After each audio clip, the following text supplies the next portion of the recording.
Hello, good evening बच्चों। आप लोग कैसे हैं? मस्त, जबरदस्त।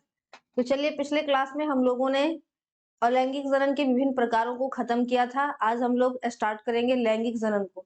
उससे पहले कि आप लोग ज्यादा से ज्यादा बच्चों को जोड़ो, शेयर करें और जल्दी जल्दी इस प्लेटफॉर्म पे जुड़ जाइए। ठीक है, जल्दी जल्दी जोड़िए सबको, जल्दी से जल्दी जुड़ जाइए ताकि हम लोग क्लास को कंटिन्यू करें। चलिए स्टार्ट करते हैं। आज का हम लोगों का क्लास होगा लैंगिक जनन। लैंगिक जनन, सेक्सुअल रिप्रोडक्शन।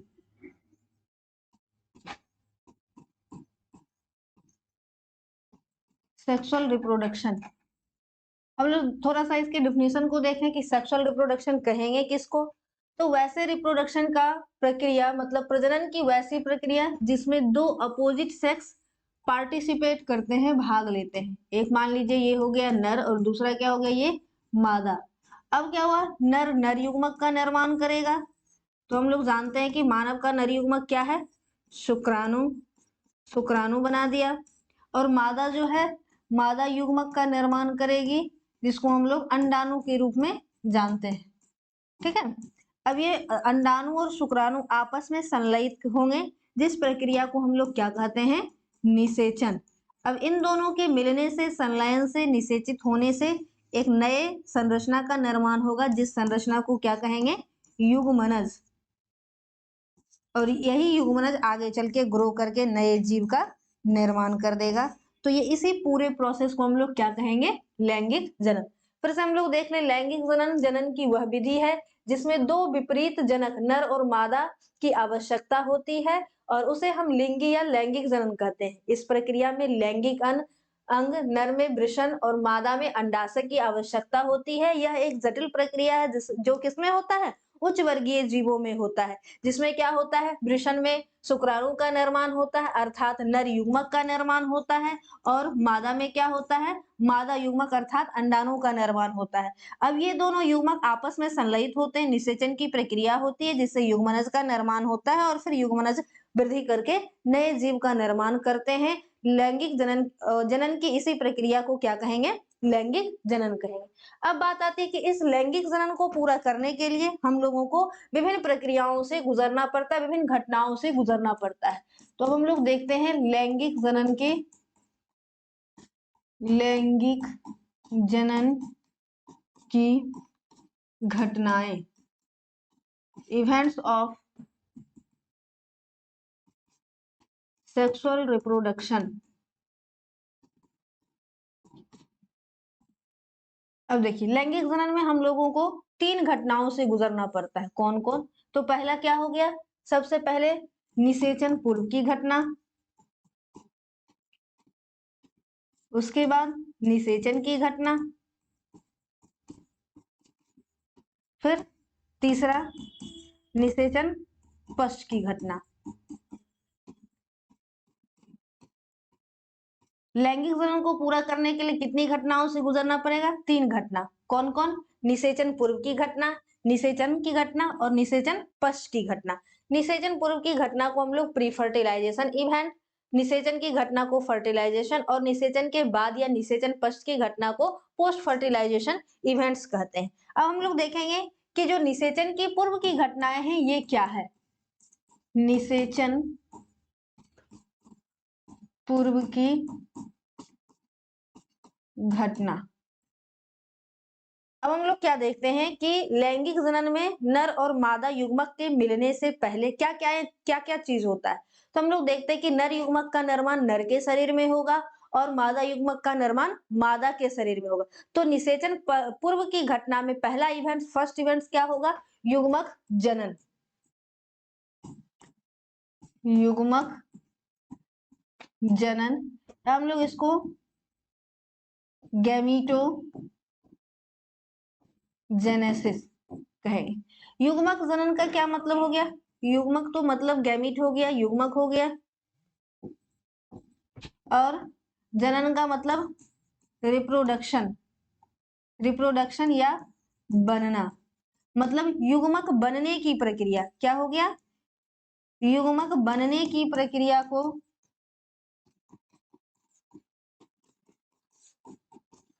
क्या कहेंगे? युग्मक जनन कहेंगे। कोई दिक्कत? युग्मक जनन क्या हो गया? युग्मक बनने की प्रक्रिया युग्मक जनन कहलाई। और युग्मक जनन की घटना किसके अंतर्गत आएगा? निषेचन पूर्व की घटना के अंतर्गत आएगा। कोई दिक्कत इसको समझने में? चलिए, अब ये जो युग्मक निर्माण की जो प्रक्रिया है, युग्मक जनन की जो प्रक्रिया है, वो अलग अलग जीवों में अलग अलग तरीके से होते हैं और इसके भी कुछ टाइप्स होते हैं। थोड़ा सा हम लोग उसको देख लेते हैं। क्या होता है? युग्मक दो प्रकार के होते हैं। एक होता है समयुग्मक और दूसरा हो गया विषम युग्मक।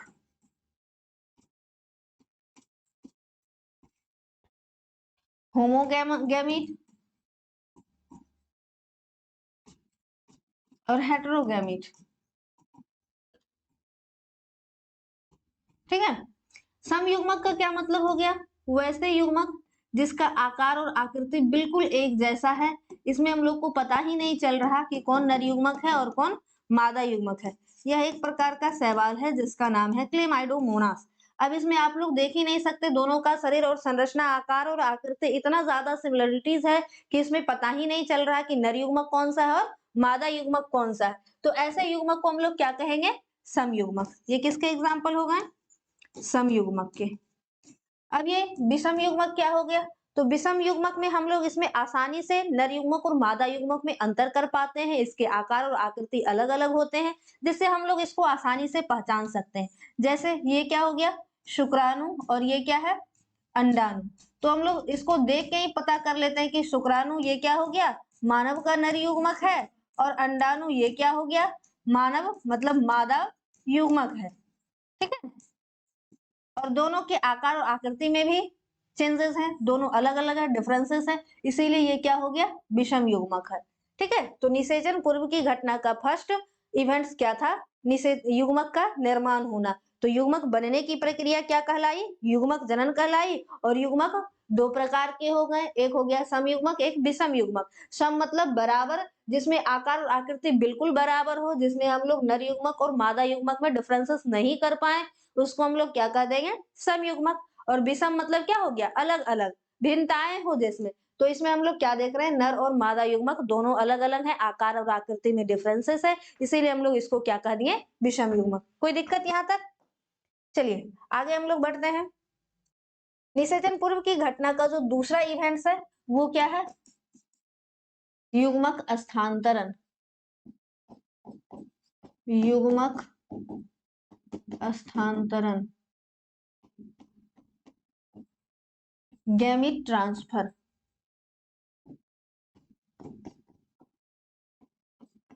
अब ये जो गैमेट ट्रांसफर है ये क्या है? तो हम लोग क्या देखते हैं कि जो युग्मक का निर्माण कब हो गया? जब नर में प्यूबर्टी एज स्टार्ट हुआ और मादा में प्यूबर्टी एज स्टार्ट हुआ। अगर हम लोग मानव की बात करें तो मानव मादा में प्यूबर्टी का एज 12 साल हो गया, और और नर में कितना हो गया? मानव नर में तो प्यूबर्टी एज कितना हो गया? 13 वर्ष। 12 वर्ष में मादा में और 13 वर्ष में नर में क्या हो गया? युग्मकों का निर्माण होना शुरू हो गया। नर युग्मक बनके नर के शरीर में है और मादा युग्मक बनके मादा के शरीर में। तो क्या दोनों के शरीर में रहने से लैंगिक जनन की प्रोसेस आगे बढ़ पाएगी? नहीं बढ़ पाएगी। तो क्या होता है? अब युग्मक को हम लोगों को ट्रांसफर करना पड़ेगा। तो इसमें क्या, कैसे ट्रांसफर करना पड़ेगा? तो मादा युग्मक जो होता है वो उसका शेप और साइज नर युग्मक की अपेक्षा बड़ा होता है। हम लोग देख ही लेते हैं। ये हो गया मादा युग्मक, ये हो गया अंडाणु, और ये नर युग्मक शुक्राणु। मादा युग्मक जो होता है वो नन मोटाइल होता है। नन मोटाइल मतलब जो चल नहीं सकता, अचल होता है। लेकिन ये जो शुक्राणु होता है वो मोटाइल होता है, जो एक जगह से दूसरी जगह से मूव कर सकता है, क्योंकि इसके पास ये टेल पाई जाती है।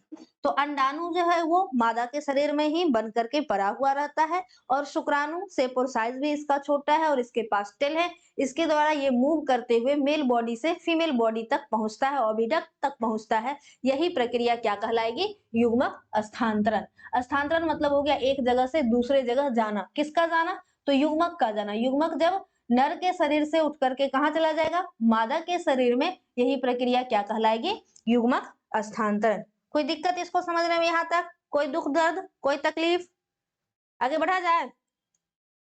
चलिए यही चीज नोट्स में भी लिखा हुआ है, आप लोग अपना रोक करके वीडियो को ये नोट्स भी लिख सकते हैं, या फिर पीडीएफ आप लोग को चाहिए तो 9472847179 पे व्हाट्सएप कर सकते हैं, पीडीएफ आप लोगों को मिल जाएगा। ठीक है, चलिए अब हम लोग देखते हैं, थोड़ा सा इसको पढ़ लेते हैं। क्या है, युग्मक निर्माण के पश्चात नर युग्मक और मादा युग्मक एक दूसरे के समीप आ जाते हैं, जिसे हम लोग क्या कहते हैं, युग्मक स्थानांतरण। यह युग्मक स्थानांतरण जंतु और पौधे में अलग अलग होता है। ठीक है, अभी हम लोगों ने समझा उसको, सिर्फ मानव के शरीर में देखा था कि मानव में किस प्रकार से होते हैं, और यहाँ पे हम लोग देख रहे हैं संसार में डिफरेंट टाइप के ढेर सारे ऑर्गेनिज्म है। तो सभी जीवों में युग्मक के स्थानांतरण की जो प्रक्रियाएं हैं, जो वे हैं, वो अलग अलग तरीके का होता है। जैसे जंतुओं में युग्मक स्थानांतरण प्रजनन मार्ग, जो भी हम लोगों ने देखा, योनि मार्ग से फैलोपियन नलिका के रास्ते मादा युग्मक के पास स्थानांतरित कर दिया जाता है, मानव के शरीर में या फिर स्तनधारी में। लेकिन पौधे में यह क्रिया किसके द्वारा, जल, कीट, वायु आदि, जो हम लोग सेकंड चैप्टर में पढ़े थे। सेकंड चैप्टर में आगे जो हम लोग पढ़ेंगे कि परागन की जो प्रक्रिया होती है पॉलिनेशन की, उसमें डिफरेंट टाइप के कारक भाग लेंगे, तो उसके द्वारा ये युग्मक स्थानांतरण की प्रक्रियाएं पूरी हो जाती हैं। ठीक है, अब हम लोग लैंगिक जनन के सेकेंड इवेंट्स पर आते हैं। दूसरा इवेंट्स क्या है, निषेचन, जिसको हम लोग फर्टिलाइजेशन कहते हैं।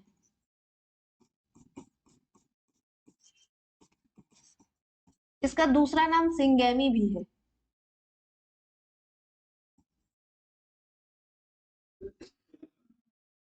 अब देखिए निषेचन क्या हो गया, निषेचन प्रक्रिया में नर युग्मक और मादा युग्मक आपस में संलयित होते हैं, मतलब नर युग्मक और मादा युग्मक आपस में मिलते हैं। यही मिलने की प्रक्रिया क्या कहलाती है, सिंगेमी या निषेचन की प्रक्रिया कहलाती है। और इसके बाद क्या होता है, नर युग्मक और मादा युग्मक के निषेचन से युग्मनज का निर्माण हो जाता है। अभी हम लोगों ने पीछे ये भी देखा था कि नर युग्मक और मादा युग्मक जो आपस में मिलेंगे, यही प्रक्रिया क्या कहलाएगी, निषेचन कहलाएगी। कोई दिक्कत इसको समझने में, निषेचन क्या हो गया, तो नर युग्मक और मादा युग्मक के आपस में मिलने या संलयित होने की प्रक्रिया को निषेचन कहते हैं। अब हम लोग थोड़े से निषेचन के प्रकार को देख लेते हैं। इस संसार में ढेर सारे डिफरेंट टाइप्स के ऑर्गेनिज्म है, तो सभी जीव एक प्रकार से निषेचन नहीं करता। निषेचन की दो विधियां होती है, कौन कौन, एक होता है आंतरिक निषेचन, आंतरिक निषेचन, इंटरनल फर्टिलाइजेशन, और दूसरा क्या हो गया, बाह्य निषेचन,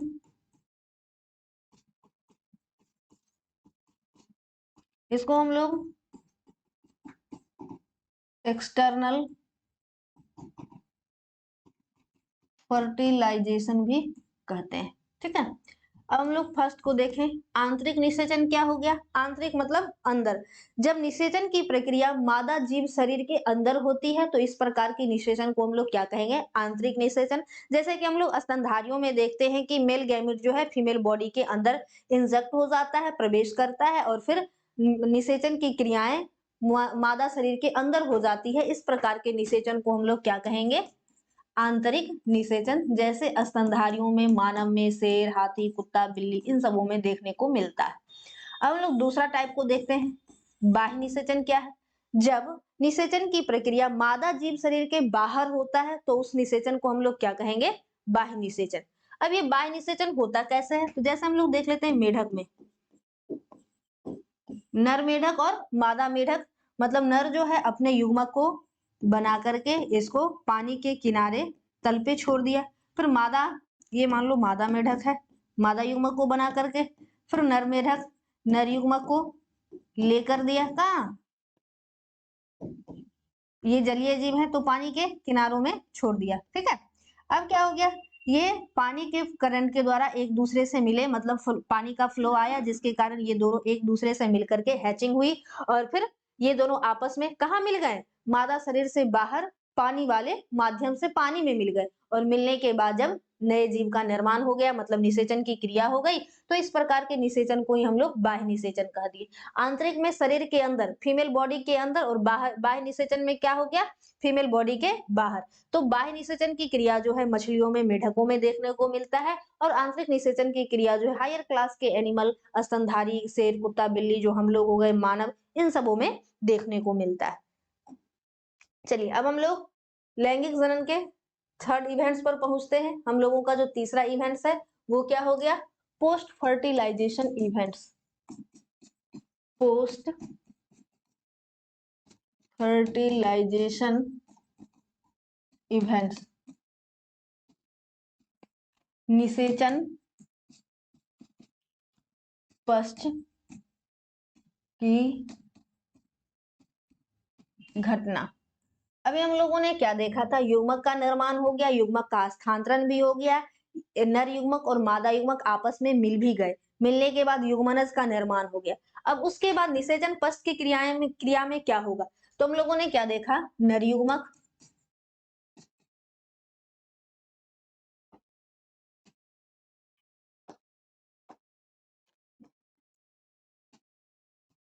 नर युग्मक और क्या होगा, मादा युग्मक, ये दोनों आपस में मिलेंगे तो किसका निर्माण हो जाएगा, युग्मनज का। ठीक है, ये एन और ये एन क्रोमोसोम, ये दोनों मिलकर के 2n क्रोमोसोम का निर्माण हो जाएगा। किसके द्वारा, संलयन के द्वारा। संलयन, या हम लोग इसको निषेचन कह सकते हैं, सिंगैमी कह सकते हैं, निषेचन के द्वारा। तो अब क्या बन गया, जायगोट का निर्माण हो गया। ठीक है, अब जब जायगोट का निर्माण हो गया है तो अब आगे क्या होगा,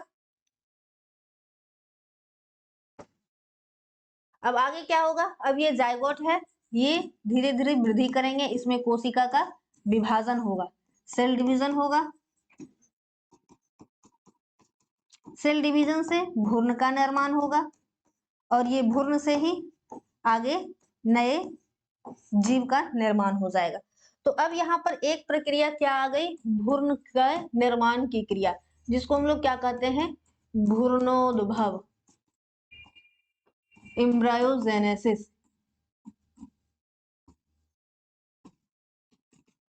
एम्ब्रायो का मतलब हो गया भ्रूण, और जेनेसिस का मतलब हो गया रिप्रोडक्शन, प्रजनन।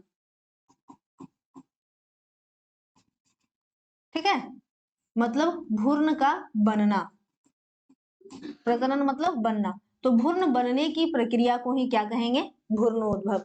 यही चीज हो गया निषेचन पश्च में, नर युग्मक और मादा युग्मक का निषेचन हो गया, निषेचन से युग्मनज, युग्मनज से भ्रूण का विकास हुआ, और भ्रूण से ही नए जीवों का विकास हो गया। अब भ्रूण विकास की जो प्रक्रिया है उसी को हम लोग क्या कहेंगे, भ्रूणोद्भव कहते हैं। इस प्रक्रिया में जो युग्मनज है वो उसमें बार बार समसूत्री विभाजन होता है, और ढेर सारे समसूत्री विभाजन के बाद कोशिकाओं से उत्तक, उत्तक से अंगों से अंगतंत्र, और अंगतंत्र से फिर क्या हो जाता है, नए जीवों का निर्माण हो जाता है। तो हम लोगों ने देखा कि लैंगिक जनन के द्वारा, विभिन्न इवेंट्स के द्वारा क्या हो गया, नए जीव का निर्माण हो गया। ठीक है, अब इसमें थोड़ा सा कुछ कुछ टर्मिनोलॉजी है जिसको हम लोग देख लेते हैं। क्या क्या है टर्मिनोलॉजी, तो कुछ जो जीव होते हैं पूरे जीवन काल में, अपने जीवन काल में सिर्फ एक एक ही बार क्या करते हैं, फलते और फूलते हैं, तो उसको हम लोग क्या कहते हैं, मोनोकार्पिक।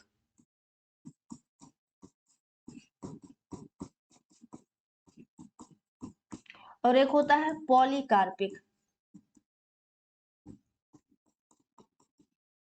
मोनोकार्पिक, पॉलीकार्पिक, मोनो मतलब वन, कॉर्पिक मतलब फ्रूटिंग एंड फ्लावरिंग। ठीक है, मतलब कुछ प्लांट्स ऐसे होते हैं जो अपने जीवन काल में सिर्फ एक ही बार फल और फूल देते हैं, वैसे प्लांट को हम लोग क्या कहेंगे, मोनोकार्पिक प्लांट। फॉर एग्जाम्पल क्या हो गया, बांस। ये बांस क्या करता है, अपने पूरे जीवन काल में एक ही बार फल और फूल देता है। और इसमें फेमस एक बहुत अच्छा क्वेश्चन है, बिहार बोर्ड का फेमस क्वेश्चन है पूछे जाने वाला, कि एक 12 साल में एक ऐसा पौधा है जो 12 साल में एक ही बार फ्लावर देता है, जिसका नाम है एस्ट्राविलंथस कुंथियाना, जिसको हम लोग बोलचाल की भाषा में नीला कुरंजी, कुरंजी। इसका साइंटिफिक नेम क्या हो गया? एस्ट्राबिलेंथस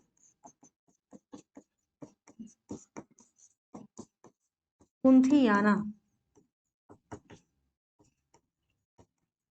कहते हैं। ठीक है, अब हम लोग आते हैं अंडप्रजक और सजीव प्रजक। ओविपेरस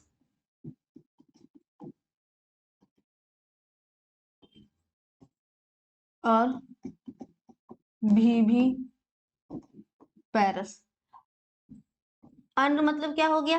एग, और प्रजक का मतलब हो गया देने वाला, ले आउट करने वाला, बनाने वाला।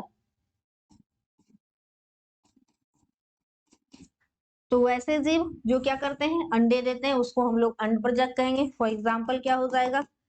पक्षी आ जाएंगे इसमें, मछली आ जाएंगे, सरीसृप आ जाएंगे। और सजीव प्रजक का मतलब हो गया वैसे जीव जो डायरेक्ट बच्चे को पैदा करते हैं। बच्चे पैदा करने वाले जीव को हम लोग विविपैरस या सजीव प्रजक कहते हैं। फॉर एग्जाम्पल क्या हो जाएगा? स्तनधारी। लेकिन अब क्या होता है कि एक कुछ जीव एक्सेप्शन केस है। क्या एक्सेप्शन केस है? वैसे जीव ना तो अंडे दे पाते हैं और ना ही विकसित बच्चे को जन्म दे पाते हैं। वैसे जीव को हम लोग कहते हैं अंडजरायुज। अंड जरायुज ओवोविविपैरस। विविपैरस। इसका एग्जाम्पल क्या हो गया? कंगारू। ये क्या करता है? कंगारू के पेट के पास एक थैली होती है, एक पाउच होता है जिसको मार्सुपियल पाउच कहते हैं। क्या कहते हैं? Marsupial pouch. ये क्या करता है? जब अंडा और बच्चा नहीं देता, तो आप लोग के मन में आ रहा है कि मैम जब अंडा भी नहीं देता, बच्चा भी नहीं देता, तो ये प्रजनन कैसे करता होगा? तो ये क्या करता है? अनडेवलप्ड चाइल्ड को, शिशु को जन्म देता है, और ये शिशु जब तक डेवलप नहीं होते हैं तब तक पेट के पास इसका थैला होता है जिसको हम लोग क्या कहते हैं? Marsupial pouch. और उसी मार्सुपियल पाउच में रखे रहता है। डेवलप होने के बाद फिर उसको बाहर निकालता है। ठीक है, तो इस तरह का, इस तरीके से हम लोग का जो फर्स्ट चैप्टर था जीवों में जनन, वो हम लोगों का खत्म हो गया। और ज्यादा से ज्यादा इस वीडियो को लाइक करें, शेयर करें, ज्यादा से ज्यादा बच्चों को जोड़ें, ताकि हमको भी पढ़ाने में और इंटरेस्ट आएगा, मजा आएगा, और आप लोग को भी पढ़ने में मजा आएगा। ठीक है, तो चलिए आज हम लोग यहीं पे स्टॉप करते हैं, फिर हम लोग कल मिलते हैं। तब तक के लिए गुड नाइट, थैंक यू।